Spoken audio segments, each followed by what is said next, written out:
ونسلم على رسوله الكريم أما بعد فأعوذ بالله السميع العليم من الشيطان الرجيم من همزه ونفخه ونفثه بسم اللہ الرحمن الرحیم۔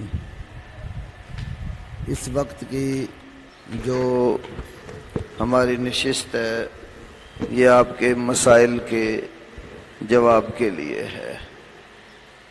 جو سوالات آپ کے ہیں آپ لکھ کر مجھے دے دیں، پھر میں ان کا تفصیلی جواب عرض کرتا ہوں۔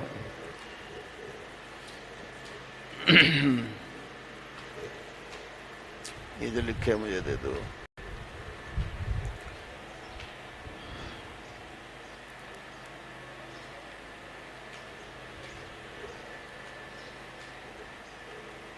ایک سوال یہ ہے،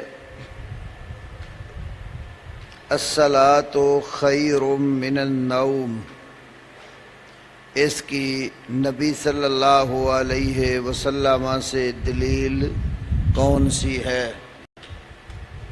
اور اس کا پس منظر کیا ہے؟ رسول اللہ صلی اللہ علیہ وسلم نے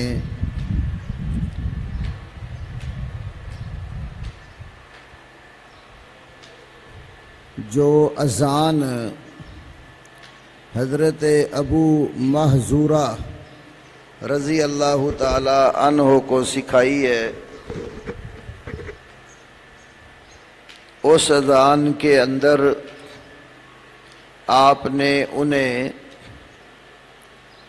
حی علی الفلاح کے بعد الصلاۃ خیر من النوم کہنا سکھایا ہے۔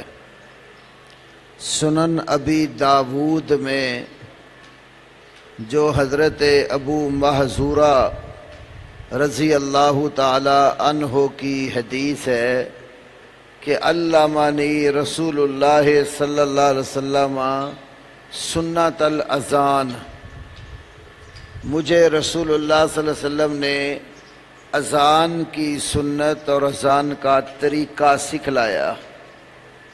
تو آپ نے اس میں انہیں کہا تھا جس وقت تم صبح کی نماز کے لیے اذان دو تو حی علی الفلاح کے بعد 2 مرتبہ الصلاۃ خیر من النوم کہو کہ نماز نیند سے بہت بہتر ہے۔ ایک روایت امام مالک رحمۃ اللہ علیہ کی الموطا کے اندر ہے، اور وہ روایت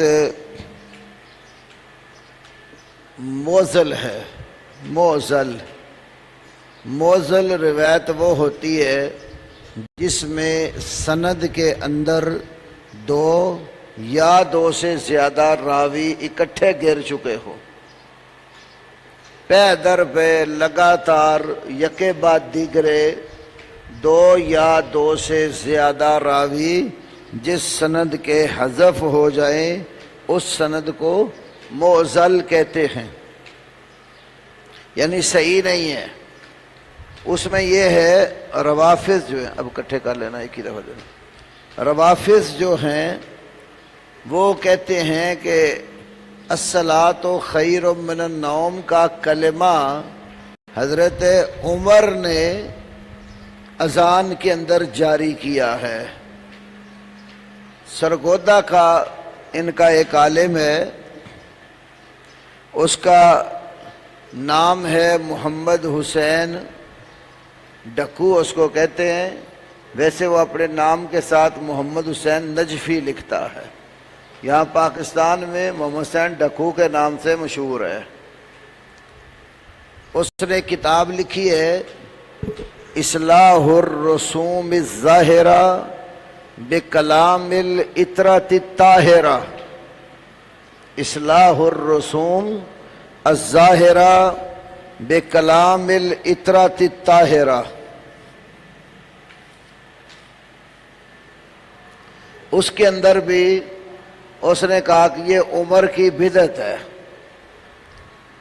تو جس بیس اور بنیاد کو سامنے رکھتے ہیں وہ یہ موطا کی روایت ہے جو میں بیان کرنے لگا ہوں، جس کو موزل قرار دیا گیا ہے، یعنی امام مالک سے آگے حضرت عمر تک اس کی کوئی سند نہیں ہے۔ وہ یہ ہے کہ ایک دن حضرت عمر سو رہے تھے تو مؤذن نے آ کر نماز کے لیے اٹھاتے ہوئے ان کے پاس کہا الصلاۃ خیر من النوم، نماز نیند سے بہتر ہے۔ تو حضرت عمر نے ان کو کہا کہ یہ کلمے اذان میں کہو۔ تو اس سے شیعہ نے یہ سمجھ لیا کہ یہ حضرت عمر نے اذان میں داخل کیے۔ پہلی نمبر پر یہ روایت ثابت ہی نہیں۔ دوسرے نمبر پر بات یہ ہے، اگر بالفرض یہ ثابت بھی ہو جائے تو اس کا یہ مطلب نہیں ہے جو انہوں نے لیا ہے۔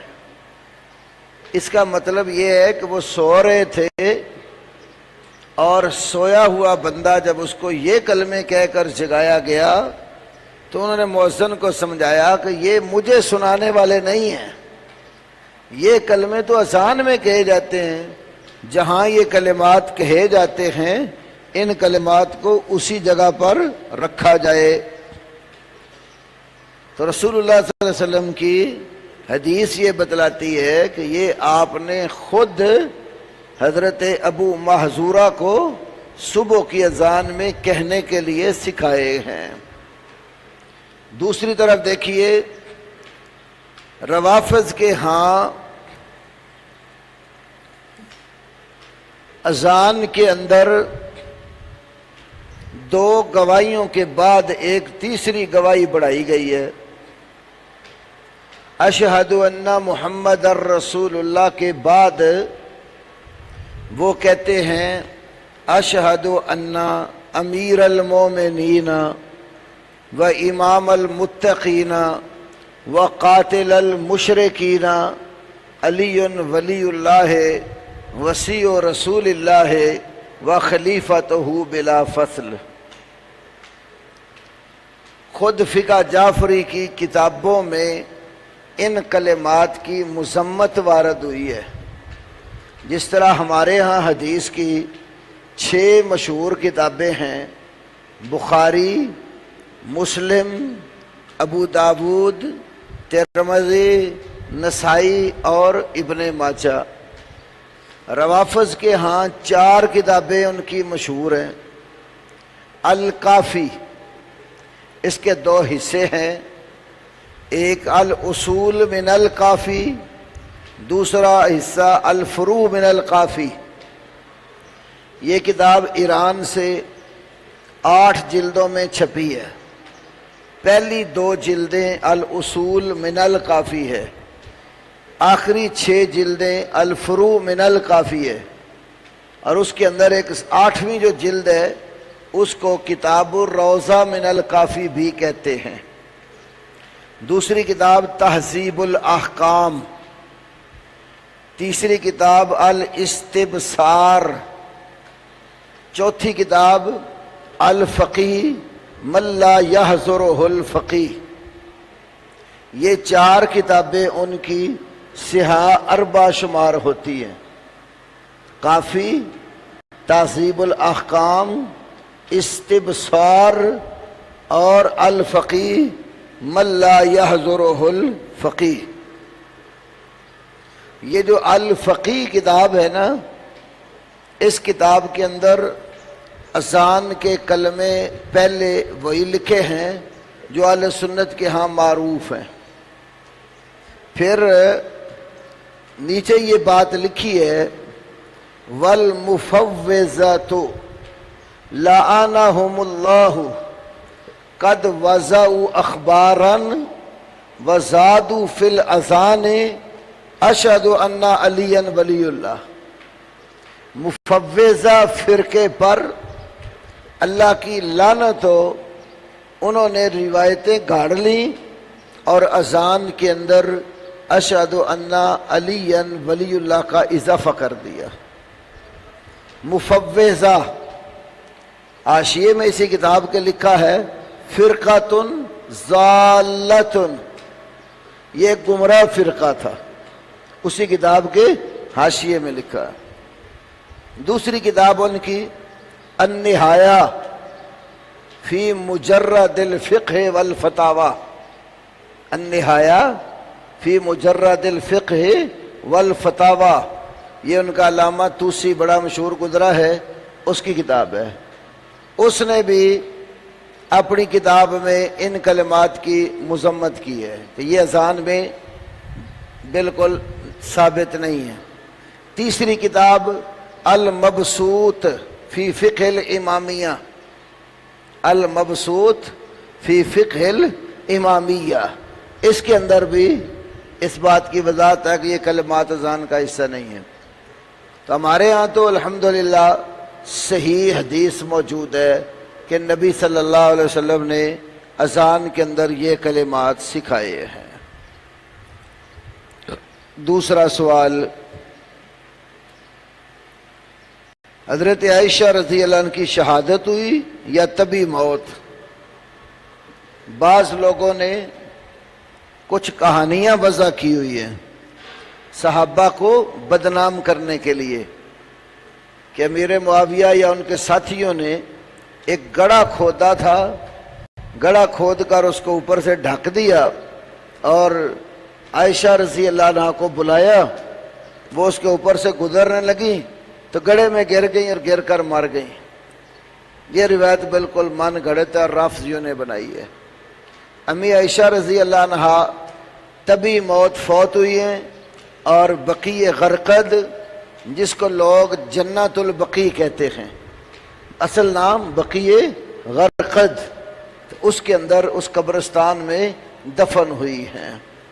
یہ آپ نے بات دیکھنی ہو، مشکات شریف کے آخر میں جو خطیب تبریزی کی رجال کی کتاب ہے الاکمال فی اسماء الرجال، اس کے اندر امی عائشہ صدیقہ کے حالات میں اس بات کا تذکرہ موجود ہے۔ تیسرا سوال، ایمان مجمل اور ایمان مفصل کیا ہے؟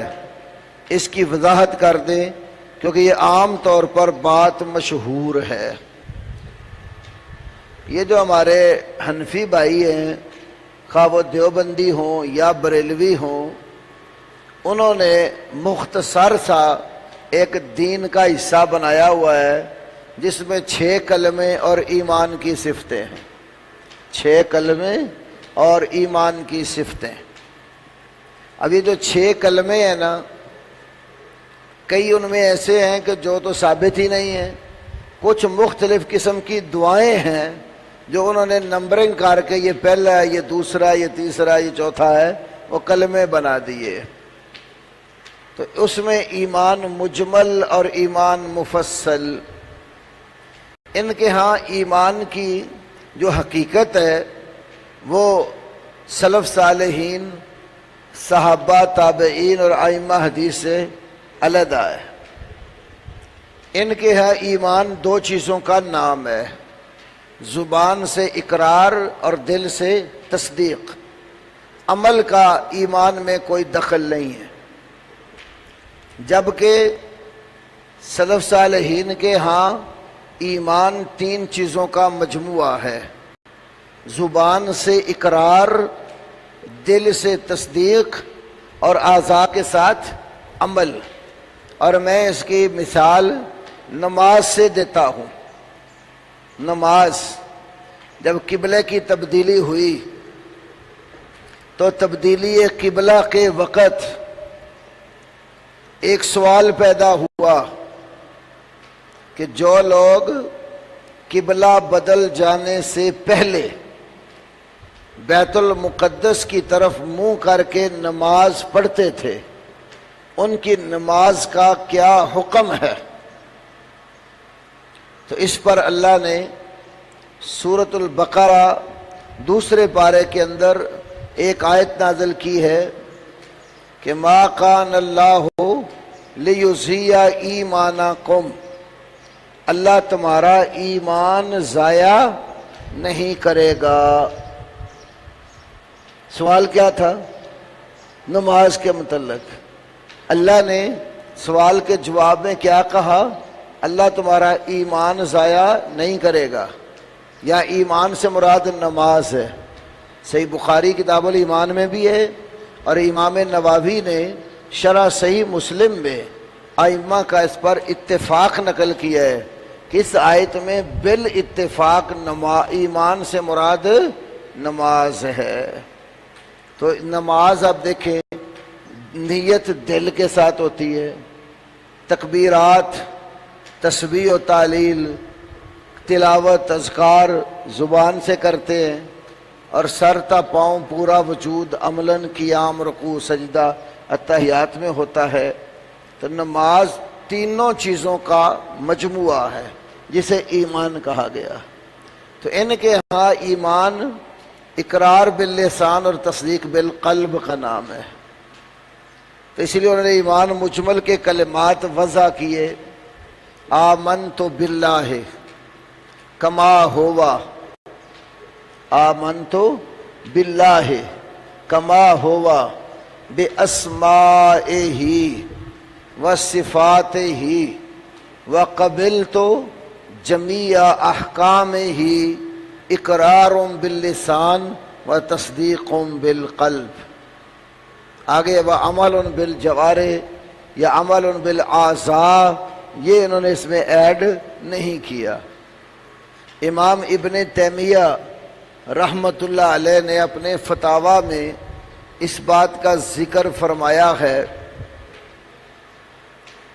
کہ مرجیہ کے 3 فرقے ہیں، مرجیہ گروہ کے 3 فرقے ہیں۔ لفظ مرجیہ ارجاء سے نکلا ہے، ارجا یرجی ارجاء، ارجاء کا معنی ہے لٹکانا، مؤخر کرنا، پیچھے ہٹانا۔ مرجیہ ان کو اس لیے کہتے ہیں یہ عمل کو ایمان سے پیچھے ہٹا دیتے ہیں، مؤخر کر دیتے ہیں۔ تو امام ابن تیمیہ فرماتے ہیں کہ مرجیہ کے 3 گروہ ہیں۔ وہ گروہ بھی مرجیہ ہے جو کہتے ہیں کہ ایمان صرف زبان کے اقرار کا نام ہے۔ ایک فرقہ تھا جس کا نام ہے کرامیہ۔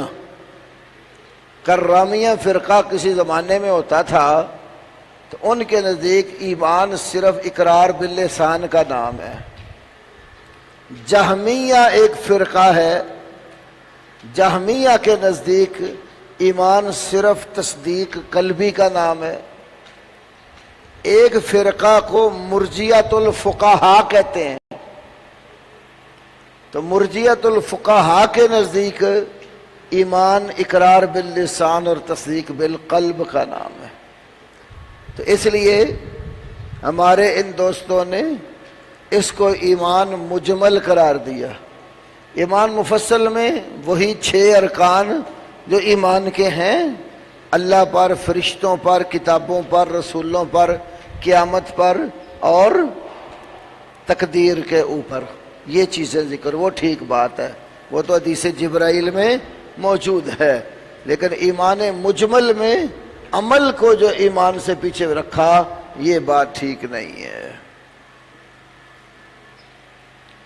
کیا مسجد کو زکوٰۃ لگ سکتی ہے؟ زکوٰۃ کے 8 مصارف جو سورہ توبہ کی آیت نمبر 60 میں اللہ نے بیان کیے ہیں، ان کے اندر مسجد نہیں آتی۔ 8 مصارف زکوٰۃ میں مسجد نہیں آتی۔ کچھ اہل علم ایسے ہیں جنہوں نے 8 مصارف میں ایک مصرف فی سبیل اللہ، اللہ کی راہ میں، تو فی سبیل اللہ میں مسجد کو بھی داخل کر دیا، ہر نیکی کے کام کو فی سبیل اللہ میں شمار کیا۔ حالانکہ اسلاف سے فی سبیل اللہ کی تفسیر یا تو جہاد فی سبیل اللہ منقول ہے، یا بعض نے حج فی سبیل اللہ ذکر کیا ہے۔ کوئی بندہ غریب ہے، زکوٰۃ کے پیسے سے اس کو حج کروا دیں، یا جہاد فی سبیل اللہ میں پیسے دے دیں۔ یہ جہاد جو ہے پوری ایک مد ہے، 8 مصارف میں سے ایک مصرف۔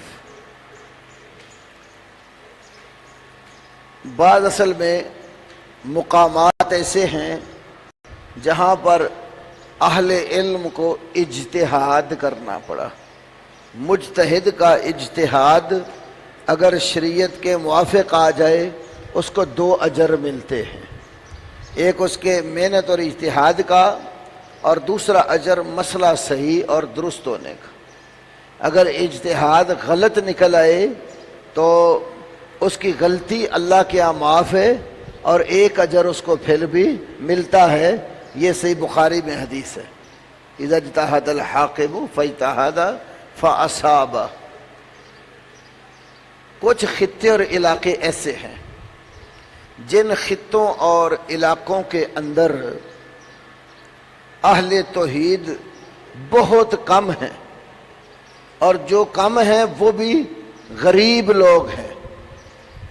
انہیں نماز پڑھنے کے لیے جگہ درکار ہوتی ہے، لیکن وہ مسجد بنانے کی طاقت نہیں رکھتے۔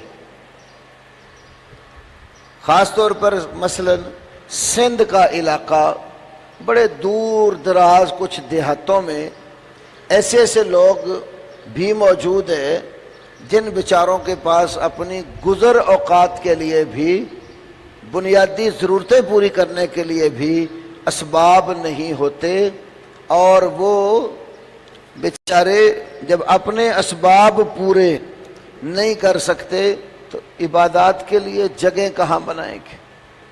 مجھے خود 2-3 ماہ کے قریب پہلے تھر کے علاقے میں جانے کا اتفاق ہوا۔ کئی بستیوں میں ہم گئے، دور دراز صحراؤں میں لوگ بستے ہیں، پینے کے لیے پانی نہیں ہے، پہننے کے لیے پوری کپڑے نہیں ہیں، جوتے پاؤں میں نہیں ہیں۔ یہ ہماری آنکھوں دیکھے حالات ہیں۔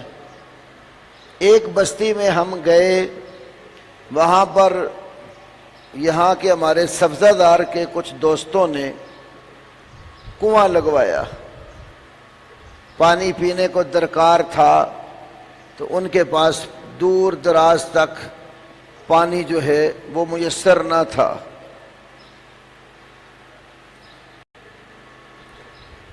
تو پانی پینے کے لیے کنواں وہاں تقریباً 1.5 سے 2 لاکھ کے قریب تیار ہوتا ہے، بہت گہرائی میں۔ پھر وہاں پر اسباب وسائل پہنچانا، گاڑیوں پر لے کر جانا، اس کے بھی اخراجات اٹھتے۔ تو میں وہ بستی دیکھنے جب گیا تو ان سے پوچھا کہ آپ کے پاس مسجد نہیں ہے؟ تو پوری بستی میں کوئی مسجد نہیں تھی۔ گھر بھی بناتے ہیں نا تو گول دائرے کی شکل میں مٹی کی دیوار 3-3 4-4 فٹ بناتے ہیں، اور پھر اس کے اوپر درختوں کے جو ہے نا ٹہنیاں وغیرہ سے چھپر اس طرح کا گنبد نما بنا لیتے ہیں، تو اس کے اندر وہ لوگ رہتے ہیں۔ تو ایسی جگہیں جہاں پر اور کوئی خرچ کرنے والا بھی نہیں جاتا، لوگ کئی دفعہ زکوٰۃ کے سوا کوئی پیسہ بھی اللہ کی راہ میں نکالتے نہیں ہیں۔ تو ہمارے سندھ کے جو عالم تھے سید بدیع الدین شاہ صاحب راشدی رحمۃ اللہ علیہ، انہوں نے فتویٰ جاری کیا کہ ایسی جگہوں پر مسجد بنانے کے لیے زکوٰۃ کا پیسہ استعمال کر لیا جائے۔ تو ہم یہ سمجھتے ہیں کہ اگر کوئی خطہ اور علاقہ ایسا ہے جہاں پر اسباب اور وسائل نہیں ہیں، مساجد بنانے کے لیے سوائے زکوٰۃ کے پیسے کے کچھ نہیں ملا آپ کو، تو وہاں تو مجبوری میں حرام بھی حلال ہو جاتا ہے، اسلام کے کئی قواعد ہیں، تو وہاں بنائی جائے۔ ورنہ جہاں پر اس کے لیے دوسرے اسباب میسر ہیں، زکوٰۃ کا پیسہ صرف نہ کیا جائے۔ اذا اقیمت الصلاۃ سے امام کا اللہ اکبر کہنا ہے یا تکبیر اقامت مراد ہے؟ اذا اقیمت الصلاۃ فلا صلاۃ الا المکتوبہ، اس کا مشہور معروف معنی یہی ہے جب نماز کے لیے اقامت کہی جائے تو فرض نماز کے سوا کوئی اور نماز نہیں ہوتی، تو اقیمت کا مشہور معنی اقامت، یہ جس کو آپ تکبیر بھی کہہ دیتے ہیں کہ تکبیر کہو جی، تو یہ تکبیر اقامت کا ہی نام ہے۔ اگر عصر کی نماز رہ جائے تو مغرب کی جماعت کھڑی ہے، یا مغرب کی رہ گئی تو عشاء کی جماعت کھڑی ہے، تو زیادہ احتیاط والا مسئلہ بتائیں کہ پہلے کون سی نماز پڑھنی ہے۔ اب میں احتیاط والا یہ زیادہ بتاتا ہوں، اس میں ویسے علماء کے مختلف اجتہادات ہیں۔ زیادہ احتیاط اسی میں ہے جو وقت کی نماز ہے جس کے لیے اقامت کہی گئی ہے وہ نماز پہلے پڑھ لیں، تو یہ نماز پہلے ہی اپنے وقت سے نکل چکی ہے، فوت ہو گئی ہے، اس کو بعد میں پڑھ لیں۔ اگر آپ کے اختیار میں مسئلہ ہو، مسئلے کی دو صورتیں بنتی ہیں، اختیاری اور اضطراری۔ اختیاری یہ ہے کہ آپ امام ہیں خود، یا جدھر آپ نماز پڑھنے کے وقت ہے تو لوگ آپ کا خیال کر لیتے ہیں، اب کہتے ہیں یار میری نماز رہ گئی، میں پہلے وہ پڑھ لوں، تو آپ پہلے وہ پڑھیں تاکہ ترتیب قائم رہے۔ نبی علیہ السلام کی جو نماز رہ گئی تھی ایک دفعہ جب خندق کھودی، جنگ میں مصروف تھے، کئی نمازیں رہ گئی، آپ نے ترتیب سے پڑھی، تو رسول اللہ صلی اللہ علیہ وسلم تو خود امام تھے، آپ کے اختیار میں یہ چیز تھی، ترتیب سے پڑھ لی۔ آپ کسی ایسی جگہ جاتے ہیں یہاں لوگ نہیں مانتے آپ کی بات، وقت کی جماعت انہوں نے کھڑی کر دی، تو آپ اس جماعت میں شریک ہو جائیں، کیونکہ اذا اقیمت الصلاۃ، الصلاۃ میں جو الف لام ہے، یہ الف لام اس بات کا معنی دیتا ہے کہ جو معروف اور معہود نماز کھڑی ہے جس کے لیے اقامت کہی گئی ہے، آپ وہ نماز پہلے پڑھیں۔ شیخ البانی علیہ رحمہ نے ارواء الغلیل میں مسند احمد کے حوالے سے ایک اور حدیث نقل کی ہے، اذا اقیمت الصلاۃ فلا صلاۃ الا المکتوبہ الا اللاتی اقیمت، الا اللاتی اقیمت۔ یہ شیخ البانی کے نزدیک لگتا ہے کم از کم حسن ہے۔ بہرحال یہ جو جملہ ہے یہ بھی مد نظر اگر رکھا جائے تو احتیاط والا پہلو یہی بنتا ہے کہ جس نماز کی اقامت کہی گئی ہے نا وہ نماز آپ پہلے پڑھ لیں، باقی آپ بعد میں پڑھ لیں۔ ایک رافضی سے کسی نے سوال کیا کہ اہل حدیث نیاز کیوں نہیں کھاتے، تو اس نے جواب دیا کہ نیاز میں میٹھا ہوتا ہے، تو کتا میٹھا نہیں کھاتا، تو ایسی صورتحال میں کیا جواب دیں؟ بات سمجھو۔ ایک تو جواب ہے اس کا بالکل حقیقی اور شرعی، نیاز عبادت ہے، نیاز عبادت ہے، اور عبادت جو ہے وہ صرف اللہ کے نام کی ہوتی ہے، تو اگر اللہ کے ساتھ کسی اور کے نام کی نیاز دیں وہ نیاز غیر کی عبادت شمار ہوگی، اور عبادت غیر اللہ کی کرنا حرام ہے۔ تو ہم اس لیے نہیں کھاتے کہ نیاز عبادت ہے اور یہ اللہ کے سوا کسی اور کے نام کی دی گئی ہے، یہ حرام ہے، تو ایک مسلمان حرام نہیں کھاتا، کتے کے لیے حلال حرام کا کوئی فرق نہیں ہوتا، وہ میٹھا ہو یا کڑوا ہو، اس کے لیے حلال و حرام کا کوئی فرق نہیں ہے، لیکن ایک مسلم کے لیے حلال اور حرام کا فرق ہوتا ہے۔ حنفی علماء نے بھی باقاعدہ نیاز کو عبادت قرار دیا۔ فتاوی عالمگیری، در مختار، الرد المحتار المعروف فتاوی شامی، البحر الرائق، شرح کنز الدقائق، ان سب کتابوں میں لکھا ہے کہ اگر کوئی کسی آستان مزار پر جا کر نظر مانتا ہے اور صاحب مزار سے مخاطب ہو کر کہتا ہے یا سیدی فلان ان ردہ غائبی اور شفا مریضی، اے میرے فلاں آقا اگر میرا جو ساتھی بیمار ہو گیا اس کو شفا مل جائے، یا جو ہے غائب ہو گیا ہے پتہ نہیں چل رہا واپس آ جائے مل جائے، تو میں تیرے آستانے پر اتنے درم و دینار سونا چاندی یا بینا طعام لنگر یا پھر چراغاں کروں گا، آ کر دیے میں تیل ڈالوں گا، بتیاں جلاؤں گا، یہ نظر مانتا ہے تو یہ بال اتفاق حرام اور باطل ہے۔ وجہ کیا لکھی؟ یہ نظر ہے اور نظر عبادت ہے، عبادت اللہ کے سوا کسی کی جائز نہیں ہے، تو نظر و نیاز عبادت ہے۔ 8ویں پارے میں قرآن حکیم میں اللہ رب العالمین نے مشرکین مکہ کا ذکر کیا۔ 2 طرح کی نیازیں اور نظریں وہ مانتے تھے۔ ایک نظر و نیاز جب کھیتیاں پک کر تیار ہو جاتی تھیں اس میں سے دیتے تھے، اور دوسری نظر و نیاز جانوروں کی دیتے تھے۔ یہ بحیرہ، وسیلہ، سام، حام اور اس طرح کے جانور مقرر کیے ہوئے تھے۔ جب نظر پک کر تیار ہو جاتی نا کھیتی فصل وغیرہ کی، تو وہ نظر کے 2 حصے کرتے، ایک حصہ اللہ کے لیے اور ایک حصہ اللہ کے ساتھ شریکوں کے لیے۔ کیا کہتے؟ ھذا للہ بزعمہم وھذا لشرکائنا، یہ حصہ تو اپنے باطل کو مان کے کہتے اللہ کا ہے، اور ادھر ایک علیحدہ کر دیا، کہا یہ ہمارے شریکوں کا ہے، جیسے ہمارے ہاں کہتے نظر اللہ اور نیاز حسین۔ ایک تو بات یہ ہے۔ دوسری بات کہ میٹھا جو ہے، میٹھا نظر میٹھی ہوتی ہے اور کتا جو ہے وہ میٹھا نہیں کھاتا، یہ بات خلاف واقعہ ہے، ویسے ہی جھوٹ ہے۔ کتنے ہی کتے آپ ڈال کے دیکھ لیں میٹھا بھی کھاتے ہیں، یہ نہیں ہے کہ کتا جو ہے وہ میٹھا کھاتا نہیں ہے، یہ بات ہی غلط ہے۔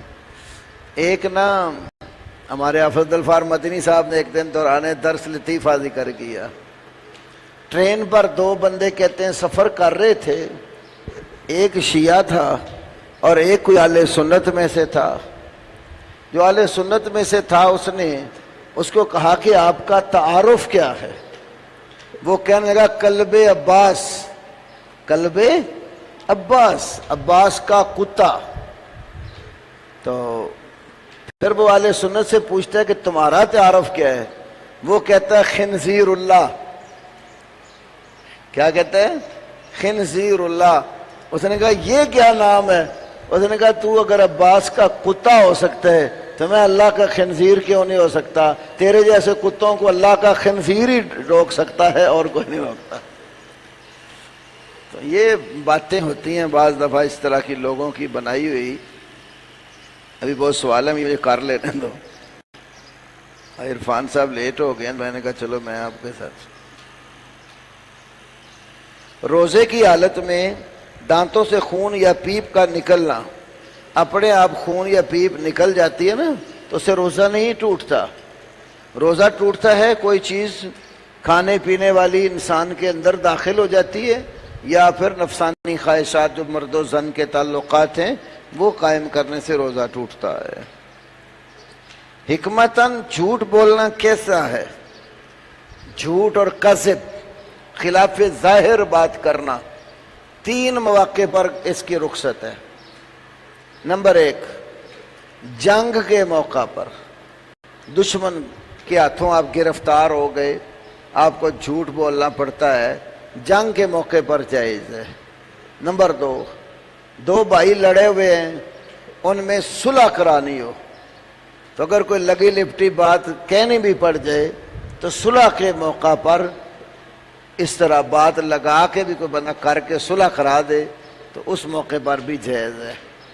نمبر 3، میاں بیوی کا معاملہ، اگر گھر خراب ہو رہا ہو تو آدمی کو جھوٹ کہہ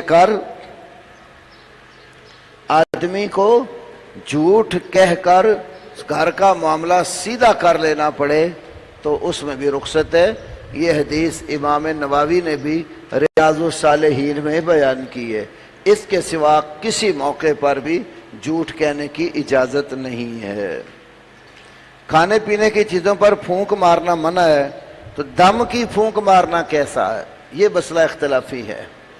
نبی صلی اللہ علیہ وسلم سے تو جو حدیث وارد ہوئی ہے، نہا عن النفخ فی الشراب، ترمذی کی حدیث ہے، آپ صلی اللہ علیہ وسلم نے مشروب میں پھونک مارنے سے منع کیا ہے۔ تو دم والے لوگ کہتے ہیں ایک نفخ ہوتا ہے، ایک تنفس ہے۔ تنفس ہے پانی کے اندر سانس لینا، وہ کہتے ہیں کہ وہ پانی پیتے ہوئے کہ اس کے اندر سانس لینا منع ہے، لیکن یاد رکھیے وہ سانس بھی منع ہے، پیتے پیتے اب اندر سانس ہے، ناک سے کوئی چیز نہ گر جائے پانی میں، لیکن نفخ بھی منع ہے مشروب میں۔ اس کی اولا صورت یہی ہے کہ آپ سامنے رکھ کے پڑھ دیں آیات، ضروری نہیں آپ پھونک ہی ماریں، آپ پھونک مار کے جسم پر ملنا وہ ثابت ہے نبی علیہ السلام سے۔ تشہد کے علاوہ جلسہ میں شہادت کی انگلی ہلانا کیسا ہے؟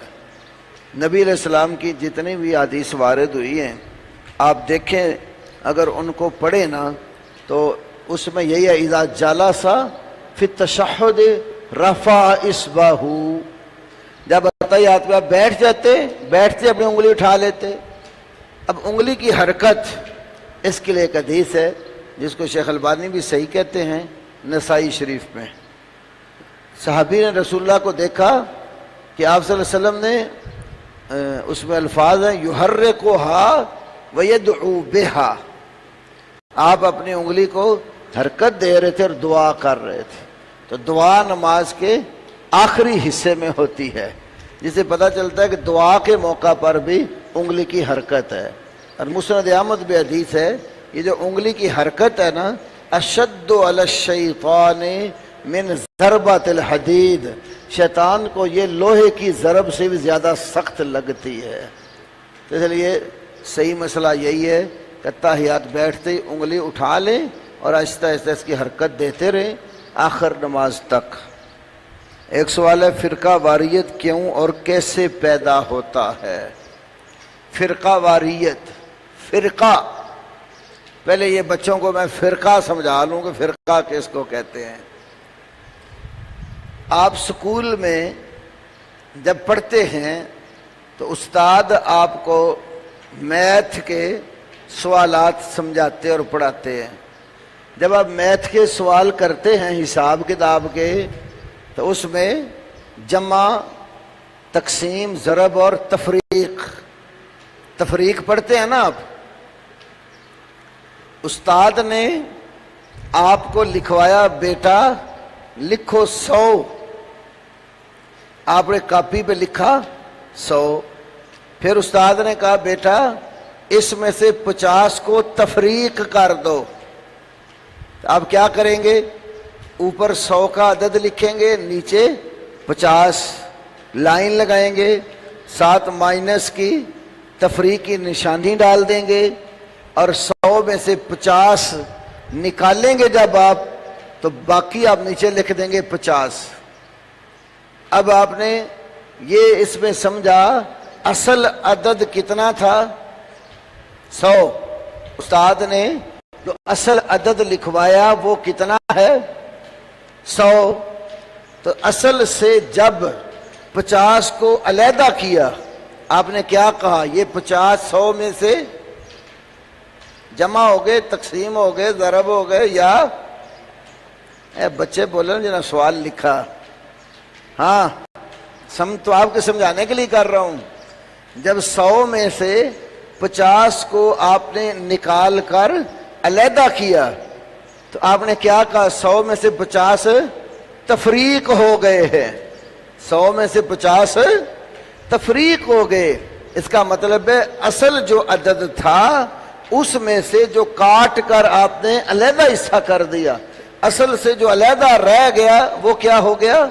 تفریق۔ چلو ایک اور مثال دیتا ہوں۔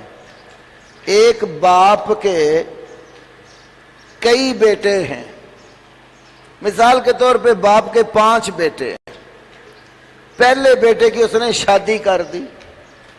شادی سے پہلے سارے بیٹے باپ ماں ایک ہی گھر میں اکٹھے رہتے تھے. ایک بیٹے کی شادی کی، بیوی آ گئی اس کی. کچھ دنوں بعد بیوی جو ہے وہ اپنے خاوند کو کہتی ہے کہ میں نے اس گھر میں نہیں رہنا، تنگ کرتی ہے اس کو، مجھے علیحدہ کر دو. یا لڑکے کی ماں باپ سے نہیں بنی، اس نے کہا میں بیوی لے کر علیحدہ ہو جاتا ہوں. جب وہ ماں باپ سے کٹ کر علیحدہ ہو گیا، دوسری طرف چلا گیا، تو پہلے گھر تھا ایک، اب کتنے ہو گئے؟ 2. ایک بیٹے کی ہو گئی. پھر اس کی شادی کے بعد اس نے بھی کہا ابو جی بڑا بھائی علیحدہ رہتا ہے، میں بھی علیحدہ ہی رہوں گا، میری بیوی سے آپ کی خدمت نہیں ہوتی، وہ صرف میرے کپڑے دھوئے گی، میرا کھانا پکائے گی، آپ اپنی بیوی سے خدمت لیں. وہ بھی کٹ کے علیحدہ ہو گیا. اب جتنے گھر علیحدہ ہوتے گئے وہ اصل سے جدا ہوئے ہیں. اصل کیا ہے؟ ماں اور باپ. ماں اور باپ سے کٹ کر جو علیحدہ ہوا وہ کیا بن گیا؟ ایسے ہی اصل ہے کتاب اور سنت. اصل دین کیا ہے؟ کتاب اور سنت، قرآن اور حدیث. اب جو قرآن اور حدیث سے کٹ کر علیحدہ ہو جائے گا وہ فرقہ بن جائے گا، وہ تفریق ہو گیا ہے کتاب و سنت سے. تو اللہ نے اصل دین کس پر اتارا؟ نبی صلی اللہ علیہ وسلم پر. تو جس نے نبی علیہ السلام والے دین کو کافی نہ سمجھا، کسی نے امام ابو حنیفہ رحمت اللہ علیہ کو رہنما بنا لیا، وہ حنفی بن گئے. کسی نے امام شافعی کو رہنما مان لیا، الگ فرقہ بنا لیا، وہ شافعی بن گئے. کسی نے امام مالک کے نام پر فرقہ بنا لیا، وہ مالکی بن گئے. کسی نے امام احمد ابن حنبل کے نام پر فرقہ بنا لیا، وہ حنبلی بن گئے. کسی نے امام جعفر صادق کے نام پر فرقہ بنا لیا، وہ جعفری بن گئے. کسی نے شیخ عبد القادر جیلانی کے نام پر فرقہ بنایا، وہ قادری بن گئے. کسی نے شہاب الدین سہروردی کے نام پر جماعت بنا لی، وہ سہروردی بن گئے. کسی نے خواجہ معین الدین چشتی کے نام پر اپنا گروہ بنا لیا، وہ چشتی بن گئے. تو اسی طرح الگ الگ شخصیات پکڑ کر نسبتیں لگا لی تو الگ الگ کیا بنے؟ گروہ اور دین اور فرقے بن گئے. تو فرقہ ہمیشہ عقائد یا شخصیات کے نام پر بنتا ہے. کتاب و سنت سے ہٹ کر علیحدہ عقیدہ کر لیں تب بھی فرقہ بن جاتا ہے. کسی شخصیت کو منتخب کر کے اس کے نام پر آپ گروہ کھڑا کر دیں، شخصیات کے نام پر بھی فرقے بن جاتے ہیں، جگہوں کے نام پر بھی فرقے بن جاتے ہیں. میں دیوبندی، اب دیوبند ایک جگہ کا نام ہے، اس جگہ سے منسوب لوگ دیوبندی ہیں. بریلی ایک جگہ کا نام ہے، اس سے منسوب لوگ بریلوی کہلاتے ہیں. تو یہ اشیاء، جگہ، شخصیات، ان کے ناموں پر فرقے بنتے ہیں. اب ایک اور سوال ہے بچوں، فرقہ واریت ختم کیسے ہو سکتی ہے؟ فرقہ واریت ختم کیسے ہو سکتی ہے؟ یہ میں بچوں کو سمجھاتا ہوں، میری طرف دھیان کریں پوری طرح. اوپر 100 کا عدد لکھا تھا نا، نیچے 50. 100 میں سے 50 جو نکال دیے تھے، ان 50 کو آپ نے کیا کہا تھا؟ یہ کیا ہو گئے ہیں؟ تفریق ہو گئے، منفی ہو گئے، تفریق ہو گئے. بقایا کتنا تھا؟ 50. اصل رقم میں سے 50 ابھی باقی کھڑے ہیں، 50 ان سے کٹ کر جدا ہوئے تو تفریق ہو گئے، فرقہ بن گئے. اب ہم چاہتے ہیں کہ فرقہ ختم ہو جائے، تفریق مٹ جائے. تو اس کا طریقہ کیا ہے؟ وہ جو 50 تفریق ہو گئے تھے نا، انہیں لا کر جو بقایا 50 پڑے ان میں جمع کر دو. وہ جو 50 بقایا پڑے ہیں نا، 50 جو تفریق کیے تھے، وہ 50 لا کر ان 50 آپس میں جمع کر دیں تو کتنا عدد بنا؟ 100. فرقہ مٹ گیا، پھر تفریق ختم ہو گئی. تو تفریق ختم کرنے کے لیے آپ کو حنفی، شافی، مالکی، حنبلی، چشتی، قادری، نقشبندی، سہروردی، رافضی، جعفری، یہ ساری نسبتیں توڑ کر کہاں آ کر جمع ہونا ہے؟ نبی کریم صلی اللہ علیہ وسلم کے ساتھ جو دین لے کر ہے. یوں سمجھ لو یہ ساری نسبتیں توڑ کر محمدی بن جائیں، محمد صلی اللہ علیہ وسلم کے ساتھ آ کر نسبت قائم کر کے جڑ جائیں، ساری نسبتیں توڑ دیں تو تفریق ختم ہو جائے گی اور فرقہ واریت نہیں رہے گی.